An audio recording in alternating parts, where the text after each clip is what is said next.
It was a brisk evening in London, the kind where the fog rolled in heavy from the Thames, swallowing the city in a dense, shrouded haze. In the heart of Baker Street, Sherlock Holmes sat in his cluttered study, his sharp eyes darting between the piles of newspapers and scattered case files. The fireplace crackled faintly in the corner, the glow casting long, flickering shadows across the room. Watson had just finished his dinner, reading the latest edition of the Times when the phone rang, breaking the silence. Holmes didn't flinch. The ring had become a familiar sound over the years, signaling the arrival of yet another case in need of his unparalleled intellect. Watson, ever the curious companion, glanced at Holmes, who was already reaching for the receiver. "Holmes," he said, his voice cold and steady. "It's an urgent matter." The voice on the other end was strained, almost desperate. "Mr. Holmes, this is William Westbrook, CEO of Cybercrime Solutions. We have a situation, a catastrophic breach of our systems. Critical data has been stolen, and the ramifications, I can't begin to describe them. We need your help." Holmes's fingers paused on the receiver. His keen mind processed the words faster than most could speak them, and he could already sense the complexity of the matter at hand. "What exactly has been stolen, Mr. Westbrook?" he asked, his tone calm yet authoritative. "The theft pertains to a project we've been working on for years, an advanced quantum computing chip, Mr. Holmes. It's not just intellectual property. It's the future of technology. If this falls into the wrong hands, the consequences could be catastrophic.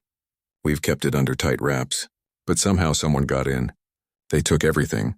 Holmes leaned back, his mind already calculating the variables. "Who has access to this data?" Westbrook hesitated for a moment. "Only our most trusted engineers and select executives. No one outside the company knew the full scope of the project, but it's an inside job, I'm certain of it." "Where are you calling from?" Holmes asked, cutting through the tension. "We're at our headquarters in Silicon Valley, Mr. Holmes. If you could come immediately, we'll have everything prepared for your investigation. Time is of the essence." Holmes placed the receiver down gently. Watson watched him, knowing his friend was already piecing together the puzzle in his mind. "A job in the heart of the tech world, Watson," Holmes muttered as he stood up, his eyes gleaming with determination. A challenge indeed. The following morning, Holmes and Watson boarded the next flight to San Francisco, their destination the heart of Silicon Valley. The sprawling tech metropolis was far removed from the quiet streets of London, but the stakes here, Holmes knew, were much higher. They arrived at Cybercrime Solutions headquarters in the late afternoon, the modern glass towers of the company gleaming under the California sun. Westbrook, a tall, nervous man in his mid-40s, greeted them at the entrance. His usual confident demeanor had been replaced with a palpable sense of urgency. "Thank you for coming so quickly," Westbrook said, leading them into the sleek, sterile building. The walls were lined with abstract art, and the air was thick with the hum of computers and the low murmur of workers. It was a far cry from the dimly lit streets of London.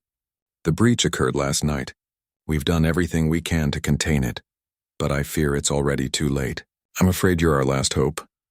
Holmes nodded silently, his sharp eyes scanning the room as he followed Westbrook down a sterile hallway. "Tell me more about the project. What exactly are we dealing with?" Westbrook led them into a large, high-tech conference room, where the dim glow of several monitors illuminated the faces of a handful of engineers. "This is the Q-chip, Mr. Holmes," Westbrook began, tapping a few keys on the central computer. The screen blinked to life, displaying a 3D rendering of a small, complex-looking microchip. It's capable of solving problems that current computers cannot even begin to tackle. This technology could unlock doors to artificial intelligence, encryption, and quantum simulations. In the wrong hands, it could be used for far more sinister purposes. Holmes leaned forward, his gaze focused entirely on the screen. The chip was a masterpiece of design, a series of interwoven circuits and quantum gates that appeared far beyond the capabilities of today's hardware. "Fascinating," he murmured, more to himself than anyone else. "And who exactly would benefit from such a theft?" Westbrook's face grew even more pale. "That's the problem, Mr. Holmes, we don't know. The hackers, whoever they are, seem to have known exactly what to target. They didn't leave a trace. No physical break-in, no sign of external tampering. It was all done remotely." Holmes's brow furrowed as he stood up, moving toward the table. "This is no ordinary theft. This requires someone with exceptional knowledge, a person who knows your system inside and out, someone with access." The engineers in the room shifted nervously, but Westbrook only nodded in agreement. We suspect it was someone from within the company. A former employee, perhaps. Holmes's eyes narrowed. I'll need access to your system logs. Every communication, every file accessed, and every action taken. Your security protocols are irrelevant at this point. We need the full picture. As the hours passed, Holmes and Watson combed through the digital traces left behind by the hacker. The usual avenues of investigation, physical evidence, video footage, and external tampering proved fruitless. But Holmes, ever the methodical thinker, began to see a pattern in the data logs. He scanned the timestamps of file access and found something peculiar. A series of seemingly innocuous login attempts, all occurring during off hours.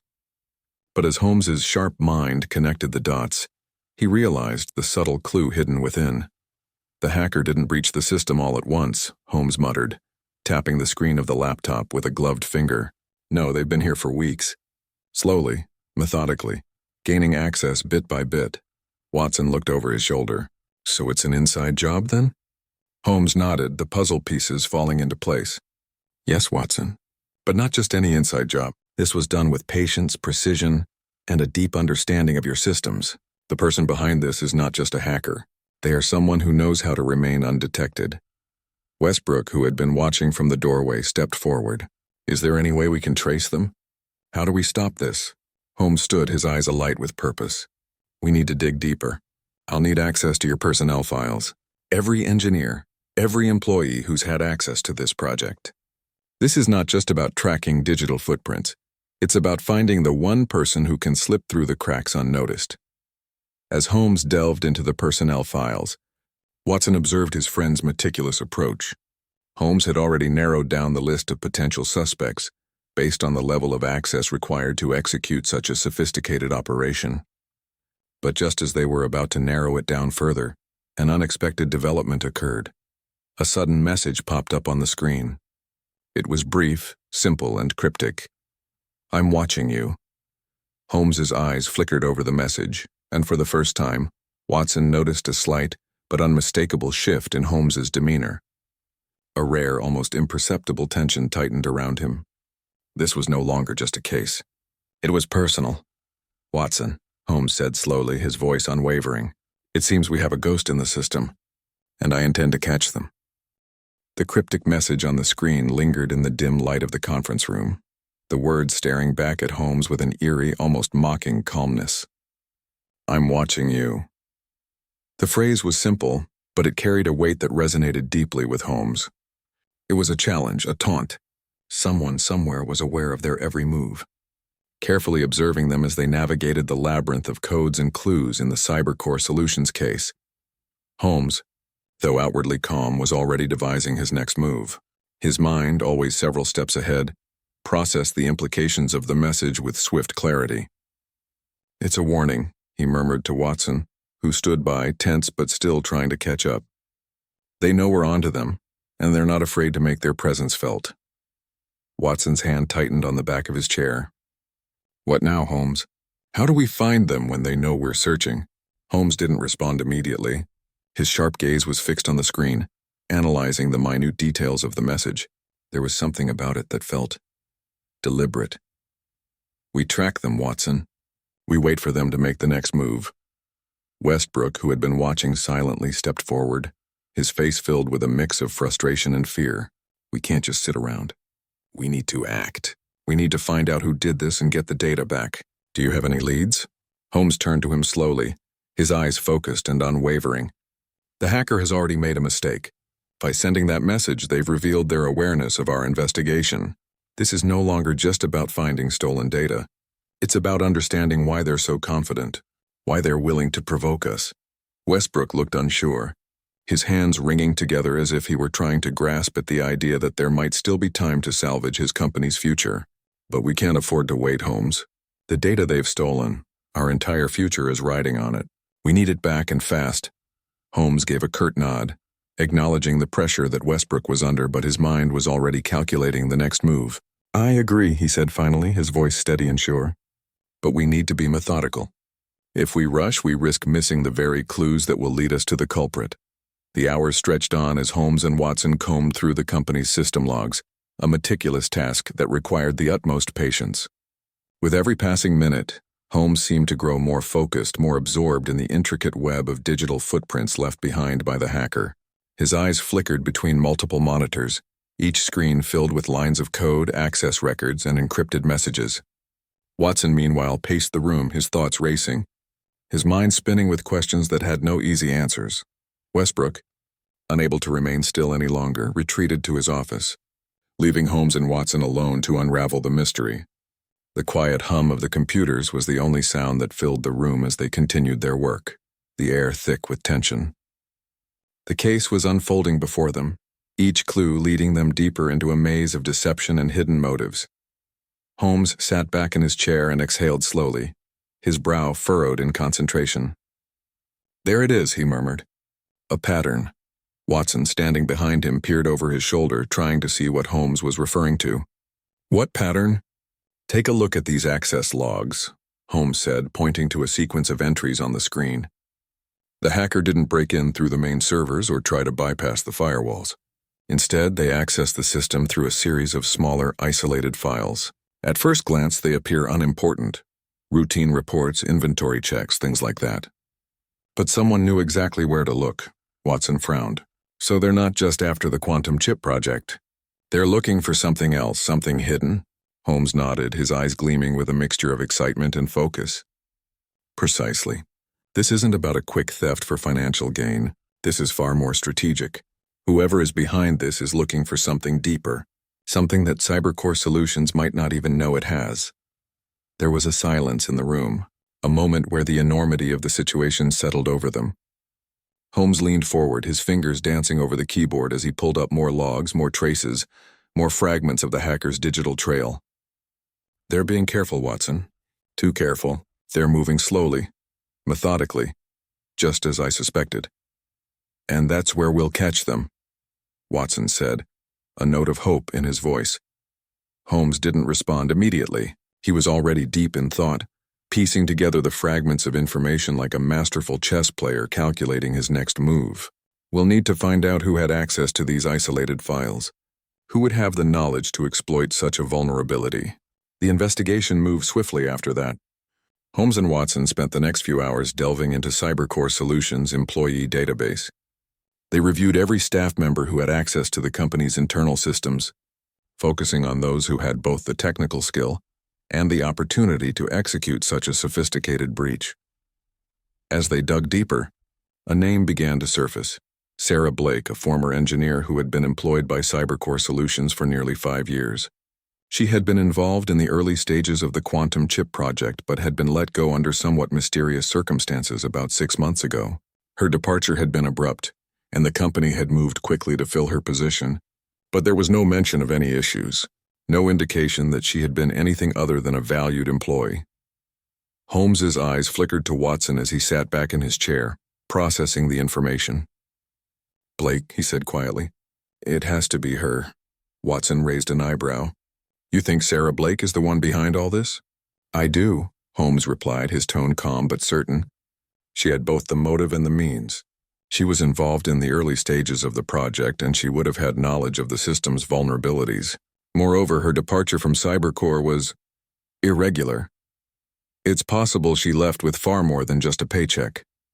Later that evening, Holmes and Watson made their way to Sarah Blake's last known address. The streets of Silicon Valley were quiet, the faint hum of distant traffic the only sound that accompanied them as they walked. Holmes was unusually quiet, his mind still turning over the details of the case. He had a strong suspicion about Sarah Blake's involvement, but he knew better than to rush to conclusions. The pieces were falling into place, but there were still many gaps to fill. They arrived at a modest apartment building, a stark contrast to the high-tech, polished offices of Cybercore Solutions. The building itself looked older, its paint peeling, its windows fogged with age. Holmes's eyes scanned the exterior, his sharp mind already processing the potential for escape routes and hidden dangers. He had dealt with far worse than hackers, but there was something about this case that had begun to gnaw at him, a sense that there was more at play than just a simple theft. Holmes knocked on the door, and after a few moments, a woman in her late 20s appeared. She was thin, with sharp features and dark hair, her face marked with the unmistakable signs of someone who had been living under stress for far too long. "Miss Blake?" Holmes asked, his voice calm but commanding. "We need to talk." She eyed them warily, but there was no fear in her eyes, only a quiet resignation. "I know why you're here," she said, her voice steady. "And I'm not the one you're looking for." Holmes didn't flinch. "Then tell us who is." For a long moment, Sarah Blake stood there, her gaze flicking nervously between Holmes and Watson. Finally, she spoke, her voice low and almost inaudible. "I'm not the hacker, but I know who is. And if you don't stop him soon, it's too late. He's already gone too far." Holmes stepped forward, his eyes narrowing. "Who?" She hesitated, and in that moment, Holmes knew they were getting closer. "The game was about to change. His name is Mark Lawson," she said, her voice trembling. "And he's inside Cybercore Solutions. He's been planning this for months." Holmes didn't need to hear more. He knew that Mark Lawson was the key to the entire case. The hacker was no longer a shadow, a faceless entity hiding behind encrypted messages. The trail was about to lead them to a confrontation that would change everything. The name Mark Lawson hung in the air between them like a new ominous thread, pulling the investigation in an entirely new direction. Holmes had always believed in the power of deduction, in the ability to piece together seemingly disparate facts, but there was something about the way Sarah Blake had revealed Lawson's name that felt like the final piece of a puzzle he hadn't even realized was incomplete. She wasn't the hacker. But the hacker was someone within Cybercore Solutions, someone trusted, someone who had the perfect vantage point from which to execute this heist. "Mark Lawson," Holmes repeated, his voice softer than before. "He's an engineer with access to the project, someone with deep knowledge of Cybercore's internal systems. We need to act quickly." Sarah Blake stepped back from the door, letting them inside. Her apartment was sparse. No tech gadgets, no signs of the life of a hacker or insider. It looked almost like she had been trying to live off the grid for a while, attempting to bury herself from the consequences of her own involvement. "How did you get involved in this?" Watson asked, still trying to piece together her part in all of this. Blake hesitated, pulling a chair from the kitchen table and sitting down slowly. "I was a part of the original team that developed the Q-chip," she began, her voice tight with the weight of the past. "It was supposed to be the future of quantum computing, but somewhere along the way I realized the potential dangers. What we were creating, what they were creating, it wasn't just a tool for progress. It was a weapon." She paused, her eyes darkening. "I tried to raise concerns, but when I started asking questions, the higher-ups started to take notice. Mark Lawson was one of the few people who was sympathetic to my doubts, at least outwardly. He acted like he understood, but in the end he had his own agenda." Holmes's mind raced. Lawson was no mere engineer. He was a mastermind hiding behind a veil of empathy. He had used Blake's doubts and idealism against her, drawing her into a web of complicity before betraying her at the first sign of opportunity. "How did you discover Lawson's involvement?" Watson asked, his voice gentle but probing. Blake's eyes flashed with something resembling anger. "I didn't discover it," she said. "I was used by him. When I started looking into the data theft, I found traces of his access. He'd been moving files in and out of our system for weeks before the breach occurred. I wasn't meant to find it, but I did." Holmes's mind snapped into focus. "Did you tell anyone else about Lawson?"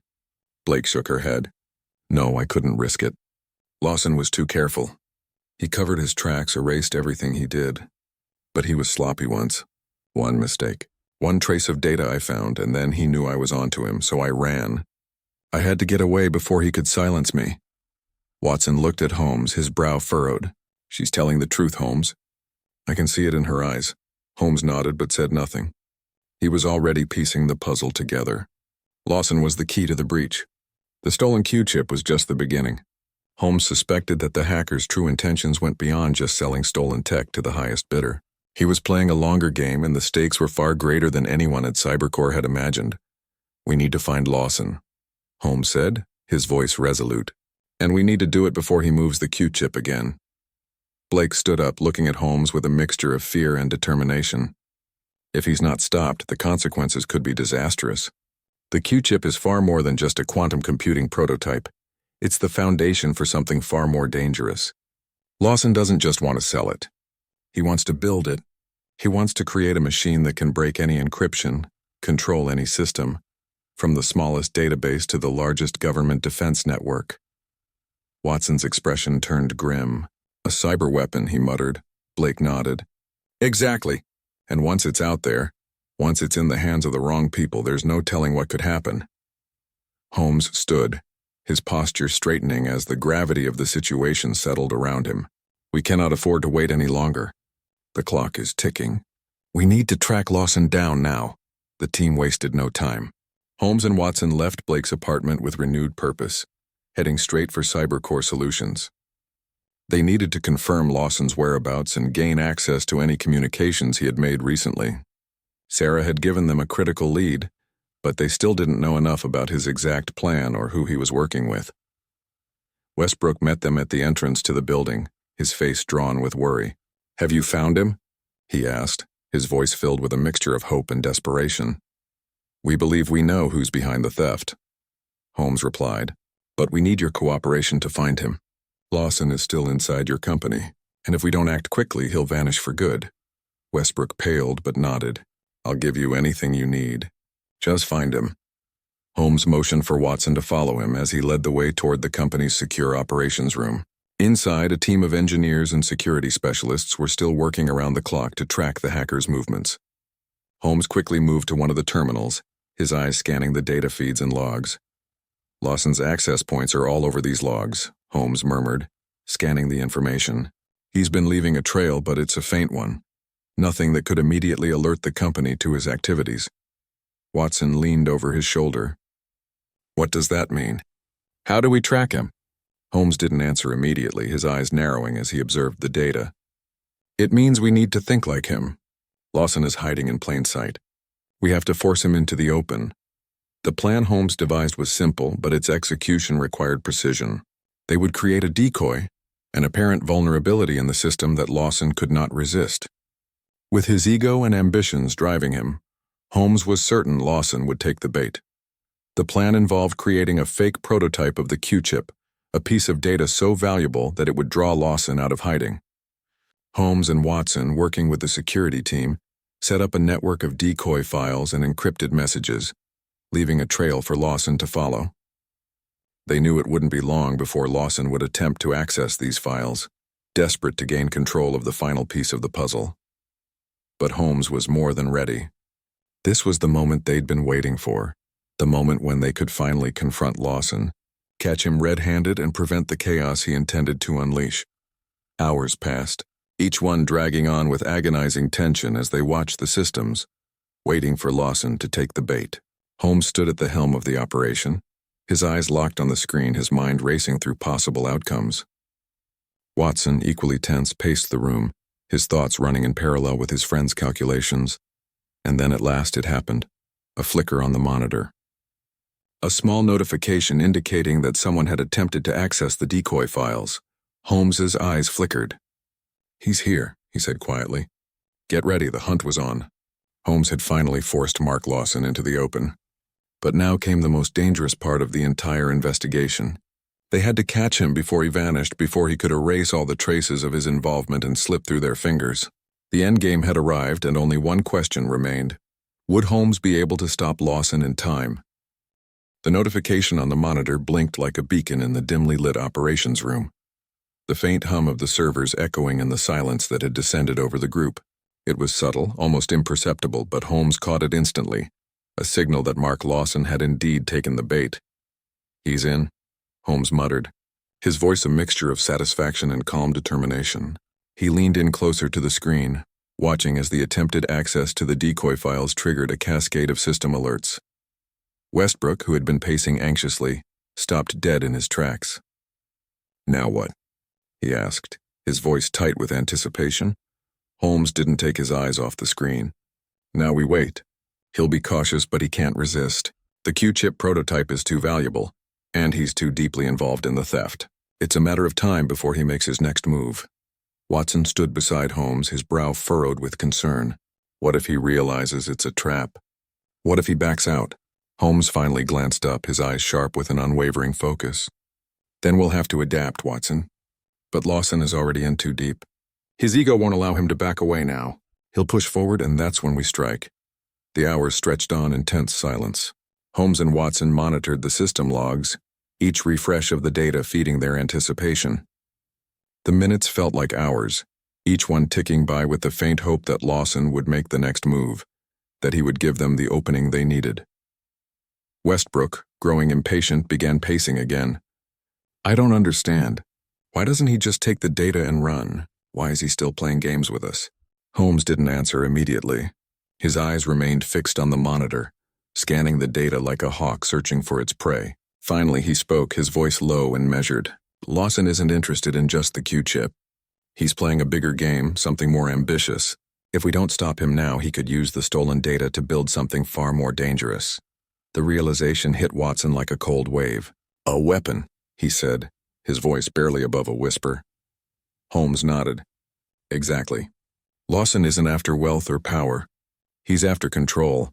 Control over the very systems that keep society running. With the Q-chip, he could build an AI capable of hacking into anything. Military databases, national security systems, even global infrastructure. It would give him the power to destabilize entire nations." Westbrook's face drained of color. "This is bigger than we thought." "It's exactly as I've been saying," Holmes replied. "And now we have to stop him before it's too late." The quiet buzz of the computers was the only sound in the room, the tension so thick that it almost felt suffocating. And then, without warning, the alert flashed again. This time it was different. The decoy files had been opened, the security layers breached with the same methodical precision that had marked every previous move Lawson had made. It was happening.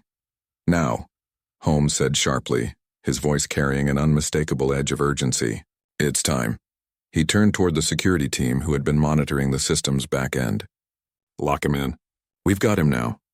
The team sprang into action, setting up firewalls, cutting off exit points, and sealing off any potential escape routes for Lawson. Holmes knew that this was their best shot. Once Lawson realized he was trapped, he would either try to cover his tracks or make a last-ditch attempt to flee. Either way, Holmes was prepared for what came next. Watson's hand hovered over his phone, ready to call the authorities, but Holmes stopped him with a swift motion. "No, we can't involve the police yet. Lawson has too much of a head start. We need to contain him first, keep him here. If he escapes, the consequences could be catastrophic." The seconds ticked by, each one dragging on as Holmes and his team watched the monitor, waiting for Lawson's next move. But then something unexpected happened. Lawson didn't flee. He didn't attempt to cover his tracks. Instead, he made a move that none of them had anticipated. The screen flickered again and a new message appeared. "You've underestimated me, Holmes. It's too late to stop me now." The room went silent. Holmes's eyes narrowed as he read the message. It was clear now. Lawson had been watching them just as they had been watching him. The trap they'd set was no longer just for him. It was for them, too. "He's playing us," Holmes muttered under his breath. Westbrook stepped forward, his face pale. "What does that mean? Has he found a way to escape?" Holmes didn't answer right away. His mind was racing, calculating, piecing together the fragments of the situation. He had known all along that Lawson was a skilled hacker, but this was different. The message was a warning, a sign that Lawson had anticipated their every move. It wasn't just about the Q-chip anymore. It was about control. "We need to act quickly," Holmes said, his voice firm. "Lawson isn't just trying to escape. He's trying to initiate something. We need to find out what he's doing and shut it down." The room erupted into action as Holmes and his team worked feverishly to track Lawson's movements. But it was clear that something had gone terribly wrong. The data streams were corrupted. Lawson had somehow gained access to the deepest systems of Cybercore solutions, and now he was in control. He had not only outsmarted them, he had turned the tables entirely. Watson stood by, helpless for the first time in the investigation. "What is he doing, Holmes?" Holmes's face was grim as he studied the data streams.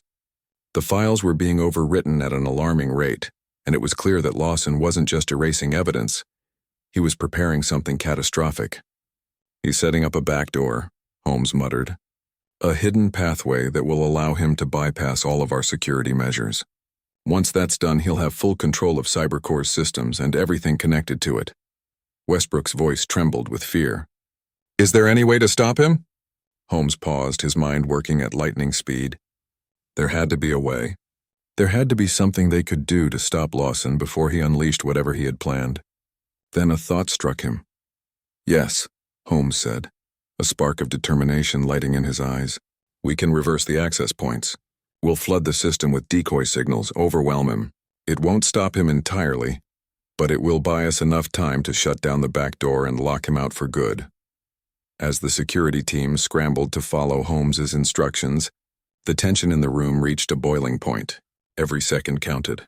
The plan was risky enough that they could lose everything, but it was the only option they had left. Holmes leaned over the terminal, his fingers moving deftly over the keys. The system is almost ours, he said quietly. Just a little longer. And then, just as Holmes pressed the final command, the screen went dark. Holmes! Watson exclaimed, his voice filled with disbelief. What happened? Holmes stood motionless, his gaze fixed on the black screen. He's done it, he said quietly. He's triggered the self-destruct sequence. The room froze. Westbrook's face turned pale as he realized the gravity of the situation. Self-destruct? What does that mean? Holmes didn't need to answer. He had already seen the signs. Lawson had set it in motion. The system was on the brink of collapse. If they didn't act now, everything they had worked for, the data, the Q-chip, and even the company itself, would be lost. Watson, Holmes said, his voice cutting through the tension. We need to get out of here now. The countdown had begun. Every moment was critical. The self-destruct sequence was irreversible. But Holmes wasn't about to let Lawson win, not after everything they had been through. As they raced out of the building, Holmes could feel the weight of the case bearing down on him. They had been so close to stopping Lawson. But now, with everything on the line, the question wasn't whether they would catch him. It was whether they could undo the damage he had already done before it was too late. The sound of hurried footsteps echoed in the cold, sterile hallways of Cybercrime Solutions, growing louder with each passing second as Holmes and Watson made their way toward the building's exit. The pressure was mounting, an invisible force pushing against them as they dashed down the corridor, knowing that with each moment the countdown to disaster was accelerating. Watson's mind raced, his thoughts bouncing between the catastrophic self-destruct sequence and the realization that Mark Lawson had outsmarted them at every turn. Lawson had been 3 steps ahead, his manipulation of the system far more intricate than anyone had imagined. Holmes, who had always been the one to predict every move of his adversaries, now seemed just as much a part of the chase as Watson himself. Yet in all this chaos, one thing was clear. They were running out of time. We need to stop it, Holmes, Watson said, his voice strained as he tried to match Holmes's pace. If Lawson set the self-destruct sequence, we need to find a way to reverse it. Holmes, his expression steely, didn't answer at first. His focus was locked ahead, his eyes scanning the building as if reading it like an open book. The hum of the alarm systems and the flicker of emergency lights added to the tension, but Holmes's mind was working faster than the world around him. We're not stopping the self-destruct sequence, Holmes replied, his voice calm but heavy with the weight of what needed to be done. We're going to find Lawson. He's still inside, and he's the key to ending this. Watson stopped in his tracks, confusion flickering across his face. What are you talking about? The building's about to... Look, Holmes interrupted, his sharp gaze locking onto the emergency exit signs ahead. If Lawson set the self-destruct, it means he's already initiated his endgame. But he won't destroy everything, he can't. Not yet. Not unless he finishes what he started. Watson, now catching up with Holmes's reasoning, took a deep breath. You think Lawson has something else planned? He's not going to just let the system implode without getting something more out of it? Exactly, Holmes said, finally stopping in front of the exit doors. Lawson's too methodical to simply walk away from this. The self-destruct was a decoy, a diversion. He's still after something, and we need to find out what before it's too late. The sound of the alarms grew louder, a reminder of the ticking clock in their minds. Holmes pushed open the exit doors and stepped into the cool night air, Watson right behind him. The emergency vehicles were already arriving, the flashing lights casting long shadows against the sleek exterior of Cybercrime Solutions. Holmes took a deep breath, his mind shifting into high gear. We don't have much time. Let's head for the central server room. If Lawson is still inside, that's where he'll be. As they approached the server building, Holmes's thoughts seemed to slow down, each detail of the case falling into place with a frightening clarity. Lawson had been a part of the original team behind the Q-chip project. He knew the system inside and out, had designed the very framework that was now being manipulated. If anyone could bypass the self-destruct sequence, it would be him. And if they could find him before he disappeared into the shadows, they might be able to stop the impending disaster. The servers were still online, though the usual hum of the building was replaced with the soft echo of distant sirens and hurried footsteps. Holmes pushed open the heavy steel doors, the familiar scent of the data center's cool, sterile environment greeting them. Inside, rows upon rows of servers blinked in the dim light, their lights flickering like 1,000 tiny eyes. "We're close," Holmes muttered, scanning the room as he led Watson through the maze of equipment. There, at the far end of the room, Holmes spotted a figure hunched over a terminal. Mark Lawson. The man's face was illuminated by the soft glow of the screen, his fingers moving quickly over the keyboard. His usual calm demeanor had been replaced with an air of frantic determination, but even now, with his back to them, he seemed fully in control. As if everything had gone according to his plan. "Lawson," Holmes called, his voice commanding. Lawson stiffened, his fingers stilling on the keyboard for a moment. Then, without looking back, he spoke, his voice cold and distant. "I knew you'd come for me, Holmes. But you're too late. The game's over." Holmes stepped forward, unfazed. "It's not over, Lawson. Not until we stop you." With a swift motion, Lawson turned around, his eyes gleaming with a strange mixture of defiance and satisfaction. "You're right. It's not over. But it will be soon, and you're too late to stop what's coming." Holmes didn't flinch. His mind was already calculating his next move. "You're the one who's running out of time, Lawson? The self-destruct sequence may have been a distraction, but you've made a fatal mistake." Lawson's smirk faltered slightly. "What do you mean?" Holmes took another step forward. "You thought you had control of the system, but you didn't account for the one thing you can't control. Me." The tension in the room was palpable, the sound of the alarms now barely audible over the pounding of their hearts. Watson stayed a few steps behind, watching Holmes as he slowly approached the terminal. "What exactly are you doing, Holmes?" Watson asked quietly. Holmes's eyes never left Lawson's. "I'm finishing what you started." In one fluid motion, Holmes reached the terminal, and with a few keystrokes, he initiated a countermeasure he had set up earlier. The fake Q-chip prototype wasn't just a decoy. It had a hidden function designed to cripple the very system Lawson had manipulated. Holmes had anticipated this moment, had built in a backdoor of his own, one that could disable the network Lawson had gained control of. Lawson's eyes widened as he watched the screen flash and the terminal lock down. "No!" he shouted, slamming his fist onto the desk. "You don't understand what you're doing. You'll destroy everything." Holmes didn't flinch. "You were going to destroy everything anyway, Lawson. But now it's over." Lawson, panic creeping into his voice, rushed forward, trying to break through Holmes's defenses, but it was too late. The systems had already begun shutting down, his access to the cybercore servers severed. The countdown had halted, the self-destruct sequence deactivated. You don't understand," Lawson spat, his voice trembling with frustration. "You've destroyed everything I worked for." Holmes stood still, his expression unreadable. "You worked for power, Lawson, but you were too blinded by your ambition to see the truth." Lawson took a step back, his face pale with defeat. For a moment he seemed lost, as if the weight of his failure had finally caught up with him. Then, as if coming to some final realization, his gaze shifted toward the exit. He was done. The game was over, but Holmes wasn't done. "Don't even think about running, Lawson." Holmes's voice was calm, but the authority behind it made it clear that there was no escape for the hacker. He was finished. Within minutes, the authorities arrived. The security team moved in swiftly, taking Lawson into custody. Holmes and Watson watched from the sidelines, the weight of the case finally starting to settle. Westbrook walked up to them, his face drawn, but relieved. "You did it, Holmes. You stopped him." Holmes nodded, though his expression remained impassive. "We stopped him for now. But Lawson wasn't the only one who had a hand in this. There are others who will try again." Westbrook seemed to sense the deeper implication of Holmes's words. "What do we do now?"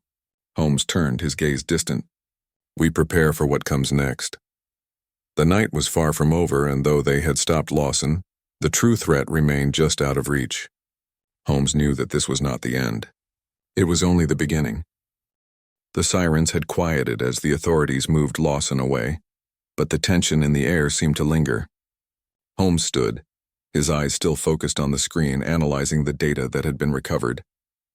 Watson, standing beside him, couldn't help but notice the slight frown on Holmes's face, a small but telling sign that the case wasn't yet over. The building was secure now. Lawson had been apprehended, the self-destruct sequence neutralized, and the Q-chip prototype, along with all the stolen data, was safely stored in a secure server. On the surface, it seemed like a victory, but something about the way Holmes was studying the logs, the way his fingers lightly tapped the desk, suggested that the final pieces of the puzzle had yet to fall into place. "Holmes," Watson said, breaking the silence. "We stopped him. Isn't that enough?" Holmes didn't answer immediately. His mind was still running, picking apart every detail, every misstep Lawson had made. He'd never been one to rest until all the answers were in place. "We stopped one part of the problem," Holmes said, his voice low, thoughtful. "But Lawson wasn't working alone. He had help, Watson. Someone else, someone far more dangerous, was pulling the strings from behind the scenes." Watson stared at him, his brow furrowing in confusion. "What do you mean?" "Lawson was the one in control, wasn't he? He was the one who planned it all." Holmes stood up and began pacing the room, his mind clearly running through different possibilities. Lawson was a means to an end. He was the perfect pawn, someone who had the knowledge, the access, and the skills to execute the heist. But he wasn't the mastermind. He was the tool. Watson's confusion deepened. "Then who was pulling the strings?" Holmes stopped pacing and turned to face him. "Someone much closer to Cybercore Solutions than Lawson ever was. Someone who understood the full scope of the project. Someone with far more ambition than Lawson could ever have had on his own." For a moment, Watson thought back to the investigation, to the employees they had questioned, to the moments when everything had seemed to fall into place. "You think it's someone inside the company?" But Lawson was the one who breached the system. He had the access. Holmes nodded slowly. "Yes, but Lawson was always a risk. He was too much of a loose cannon, too driven by his own desires. Whoever is behind this, the true mastermind, would have known that he couldn't be trusted for long. They wouldn't have put all their faith in Lawson. No, this was a calculated move. Lawson was always meant to be disposable." The weight of Holmes's words settled heavily in the room. Watson felt the realization creep up on him. "So we're dealing with someone who's been orchestrating this from the very beginning. Someone who used Lawson as a pawn." "Exactly," Holmes said, his eyes glinting with the fire of recognition. "But there's more. Lawson may have been the one who executed the hack, but the real danger lies in the person who still holds the key to the ultimate weapon." The hours that followed were a blur of activity. The authorities took Lawson into custody, but Holmes refused to rest. There were more questions to answer, more pieces to uncover, and if he was right, the real threat had only just begun. As Holmes sat before the array of computers, his fingers flew across the keyboard, pulling up Cybercore Solutions' employee database. Watson hovered over his shoulder, watching as Holmes moved with a practiced, effortless precision. They had to know who the true mastermind was before it was too late. The data was all there. Every employee, every project, every line of code that had been written for the Q-chip. Holmes pulled up the list of engineers who had worked on the Q-chip project, those who had access to the most sensitive data, those who had been involved in the design and research from the start. He scanned the names, the titles, the faces attached to each file. As he moved from one to the next, a name caught his attention. Catherine Mallory, a senior executive in charge of the company's R&D division.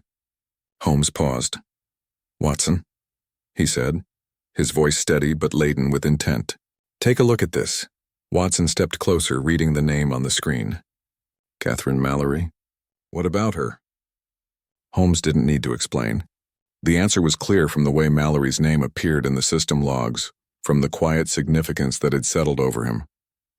She had been more involved in the development of the Q-chip than any of the others, and her access to the company's deepest secrets had been second only to the top brass. She had the ability, the influence, and the motivation. Watson's eyes widened. "You think she's the one behind all of this?"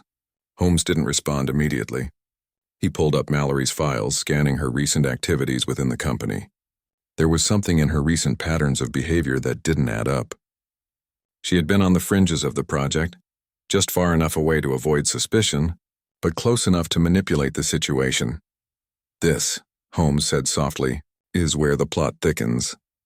Catherine Mallory had always been a figure of interest, someone who had risen quickly within the ranks of Cybercrime solutions, a sharp mind, a strategic thinker, and a person with a reputation for being ruthlessly ambitious. She had the means, the knowledge, and the opportunity to execute a plan like the one that had just unfolded. And from what Holmes could deduce, Mallory wasn't just trying to steal the Q-chip. She was trying to change the world, on her terms. Holmes began pulling up more data on Mallory. Her activities over the last few months had been carefully concealed, but not enough to escape Holmes's trained eye. There were strange gaps in her schedule, meetings that were never logged, phone calls that had been wiped from the records. And then there was the access to the company's core systems, the data she had accessed while everyone else had been distracted by Lawson's growing obsession with the Q-chip. She had to have been involved from the very beginning, Holmes muttered to himself. Scrolling through the encrypted messages between Mallory and Lawson, she knew about the vulnerabilities. She knew how to exploit them. Watson stood back, his mind still processing the new revelations. But why go through all of this? Why risk everything for something as dangerous as the Q-chip? Holmes paused, his fingers hovering over the keyboard as the pieces began to click into place. Power, he said softly. Control. Mallory wants to reshape the balance of power. The Q-chip isn't just a piece of technology. It's the key to breaking down every barrier that currently exists in the world of cybersecurity. If she gets her hands on it, she won't just have access to the world's most secure systems. She'll have the ability to control them. Watson's voice was low, and she wants to use Lawson to help her do that. Exactly, Holmes said, his eyes narrowing with a sudden realization. But Lawson wasn't just a pawn. He was a distraction. Mallory knew that if she could manipulate him into making the first move, she could remain in the shadows while he took the fall. Watson stood back, his thoughts racing. So what now? Do we confront her? Holmes nodded, already moving toward the door. We don't have a choice. She's the one pulling the strings. If we don't stop her now, she'll have everything she needs to execute her plan. We have to act quickly. The search for Mallory led them through Cybercrime Solutions' labyrinthine hallways, deeper into the heart of the company's most secure areas. But Holmes knew they couldn't just walk into her office and demand answers. She was too smart for that. She had covered her tracks, hidden herself in plain sight, and now, like Lawson before her, she was cornered. But cornered criminals were often the most dangerous. Holmes and Watson arrived at the door to Mallory's office, the last bastion of her carefully constructed empire. Holmes could hear the soft hum of her computer, the unmistakable sound of someone still at work, still trying to finish what had been started. With a quick glance at Watson, Holmes pushed the door open. Mallory was sitting at her desk, her back to them, typing furiously. The moment the door clicked open, she stopped, her fingers pausing mid-air above the keyboard. There was no surprise in her posture, no immediate panic. It was as if she had been expecting them all along. "I've been waiting for you, Sherlock," Mallory said, her voice smooth, almost amused. "I knew you'd find your way here eventually. You've been good, but not good enough." Holmes's eyes locked onto hers, a sharpness in his gaze that belied the calmness of his demeanor. "You made one mistake, Catherine," he said quietly. "You underestimated the lengths to which I will go to stop someone like you." Mallory smiled, a cold, calculating smile that sent a shiver down Watson's spine. "And what makes you think you've won?" she asked, her fingers curling slightly around the edge of the desk. Holmes didn't answer immediately. He was already piecing together her next move in his mind. She had thought she could hide behind the shadows, but now there was nowhere left to run. "Because," Holmes said slowly, "the game is over." The room felt colder now, despite the warmth of the late afternoon sun filtering through the office windows. Catherine Mallory's smile, calculating and unnervingly calm, remained fixed as she regarded Holmes and Watson. The silence between them stretched, filled only by the faint hum of the server rooms and the soft click of Mallory's keyboard. She had been waiting for this moment, and it seemed as though every move had been planned with the precision of a master strategist. Holmes didn't flinch. His mind was already processing her words, reading between the lines of her carefully crafted composure. The tension in the room was palpable, the final act of the case hanging in the balance. "You think you've stopped me, Sherlock?" Mallory finally spoke, her voice low but tinged with a hint of amusement. "You're too late. It's already done. Holmes tilted his head slightly, his eyes narrowing as he examined her. Done? He repeated. You think your plan is already in motion? Mallory's expression softened just slightly, as if she were humoring him. Oh, it's much more than just in motion, Mr. Holmes. The pieces have already fallen into place.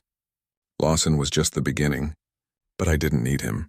You see, all along it was about control. I gave him the tools he needed to make the move. And once he did, I took control of the rest. Everything you've been trying to stop, well, it's already too late. Holmes's gaze hardened, but he didn't respond immediately. He was processing her words, trying to decipher the true meaning behind them. You're implying that the data you stole, the Q-chip, is already out of your reach. But you're still here, why? Mallory's lips curved into another cold smile, though it seemed more thoughtful this time, as if she were savoring the final moments before the endgame. Because I don't need the Q-chip anymore, Sherlock. Not when I have something far more valuable.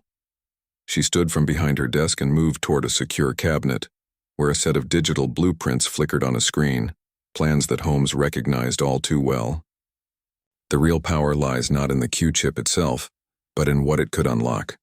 With it, I have access to the most powerful networks in the world, and soon, all of it will be mine. Holmes's mind raced, the weight of her words finally sinking in. Mallory wasn't after the Q-chip to sell it, or to develop it into something even more dangerous. She wasn't concerned with the device itself. It had been a means to an end. She had been planning something far more elaborate. She was using the Q-chip's technology to access deeper networks, to gain control of systems that no one should have access to. And the real weapon was not a physical one. It was the global power she would control once she unlocked those systems. I see, Holmes said, his voice steady, though his mind was reeling. You're going to use the Q-chip to gain access to more than just Cybercore's systems. You plan to hijack everything. The world's most secure networks, government systems, military databases. This is your ultimate plan, to create a new order where you are in control. Mallory nodded slowly, her face lighting up with a dark excitement. Exactly. It's all there, Sherlock. You see, I've been building this for years. Cybercore was just one part of the equation. The Q-chip was the key to accessing the backdoor I created, the hidden pathways to every system in the world. And now that I have it, I can control everything. I can bring governments to their knees. I can reshape economies. I can wield power in a way no one has ever imagined. Watson stepped forward, his voice sharp, cutting through the air like a knife. But you're forgetting one thing. Holmes already stopped the self-destruct sequence. He has the data. If we wanted to, we could reverse everything you've done. Mallory's smile faltered, but only for a second. You really think so, Watson?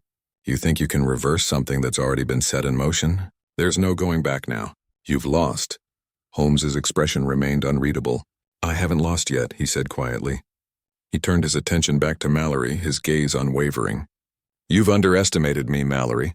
You've underestimated the very systems you think you control. Mallory raised an eyebrow, clearly intrigued. And what exactly do you think you can do to stop me? Holmes's lips twitched in the slightest of smiles, though it was more a reflection of his confidence than any sense of triumph. You're forgetting one thing. You made a mistake when you didn't finish the job. You let Lawson live. You left the door open even when you thought you were in control. At that moment, a faint beeping sound interrupted their conversation, a subtle yet persistent tone. Holmes's eyes flicked to the computer console nearby, his face going momentarily still. The alarm had been triggered. Something was happening in the systems. Something unexpected. Holmes' mind quickly recalibrated, analyzing the situation in real time. "What have you done, Mallory?" he asked, his voice calm but filled with authority. Mallory's expression twisted, a flicker of panic flashing in her eyes. "You think you can stop me? You think you've caught me in my own trap? You're wrong, Sherlock. You're already too late." Holmes's fingers were already moving over the nearby console, his mind working faster than the words she spoke. The screens in front of him began to flash with new data, scripts, coding errors, and rapid connections being made within the system. Mallory's smugness was starting to crack, replaced by something darker, more desperate. She began, but Holmes cut her off, his voice now hard with the realization of what was happening. You were never in control, Mallory. You thought you could control the system. But the system is already designed to self-correct. The back door you've tried to open? It's already been shut down. The room fell silent, the flicker of lights from the screen illuminating Holmes's determined expression. I anticipated your next move. I already implemented a failsafe before you had a chance to activate your master plan. Mallory's eyes widened, her hand reaching toward the emergency button on the console in a final, frantic attempt to regain control. No, you can't. Before she could finish, the screens in front of her blinked black one after another, and then the entire system locked down. The hum of the servers came to a halt, replaced by a deafening silence. Mallory's face shifted from disbelief to full-blown fury. You think you've won? She spat, her voice trembling with rage. You've only delayed the inevitable. The world will still belong to me. You can't stop it. Holmes didn't respond right away. Instead, he watched as the data locked itself into place. The fail-safes he had anticipated had worked. The system was secured and Mallory's access had been cut off. The plan she had so carefully constructed was no longer in motion. It was over. We've stopped you, Mallory, Holmes finally said, his voice resolute. And there's nothing you can do to change that.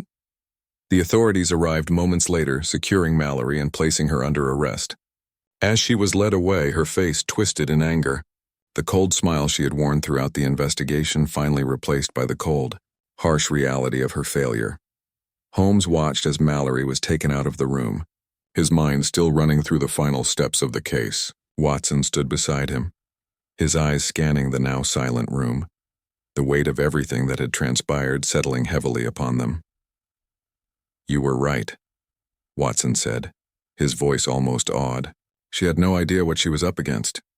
Holmes gave a small, almost imperceptible nod. No one ever does, Watson. No one ever does.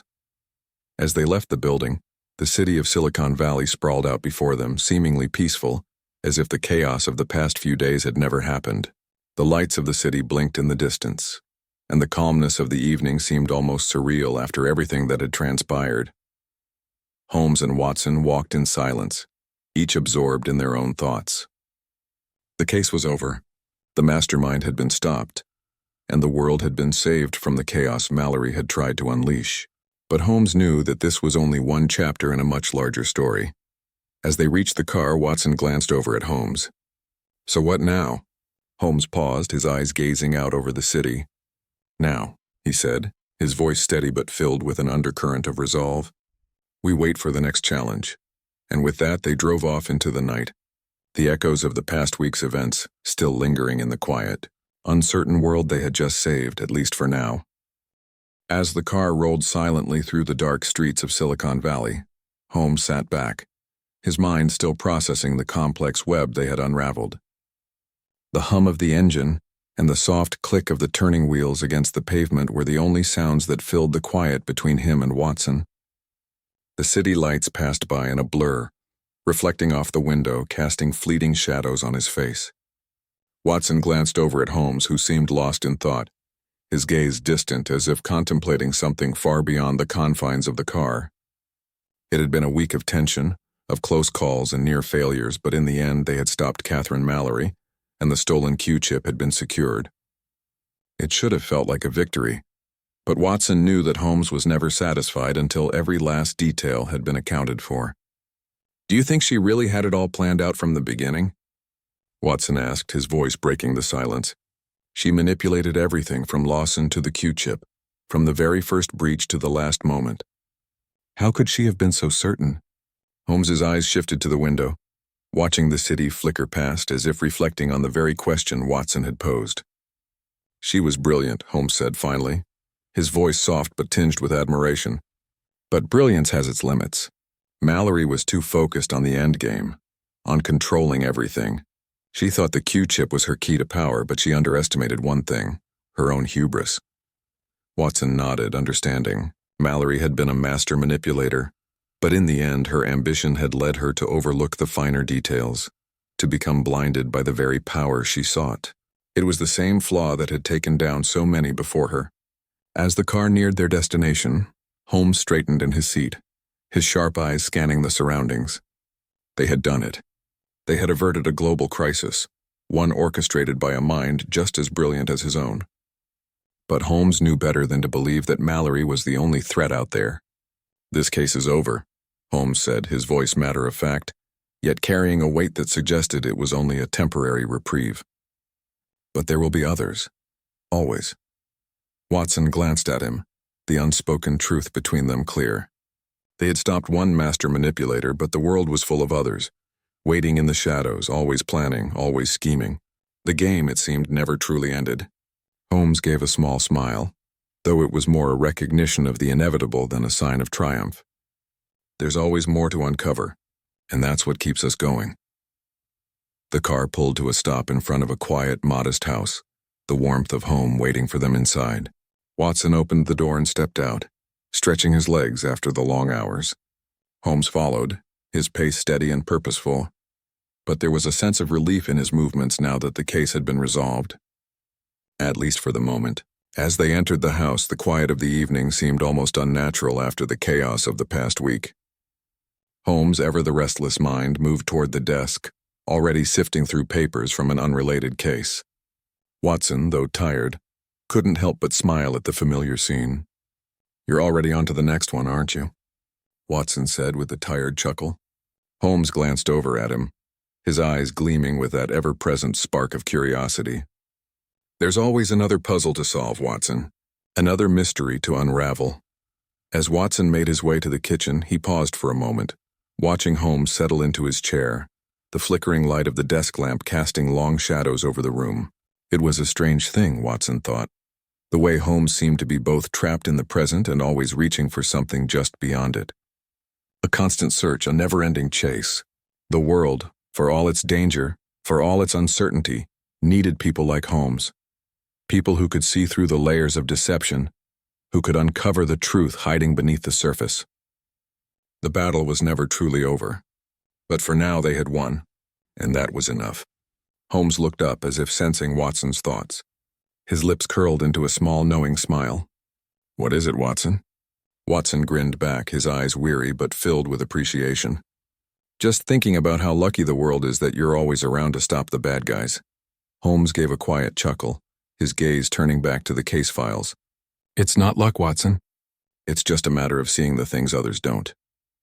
As Watson walked into the kitchen, he found himself quietly grateful for the peace, the reprieve. For now, they had made a difference. But as Holmes had said, there was always more. And so, with that thought hanging in the air, Watson couldn't help but wonder how long it would be before the next puzzle arrived at their doorstep. The game would continue, the chase would never truly end, but for now they had won. And that, for a fleeting moment, was enough.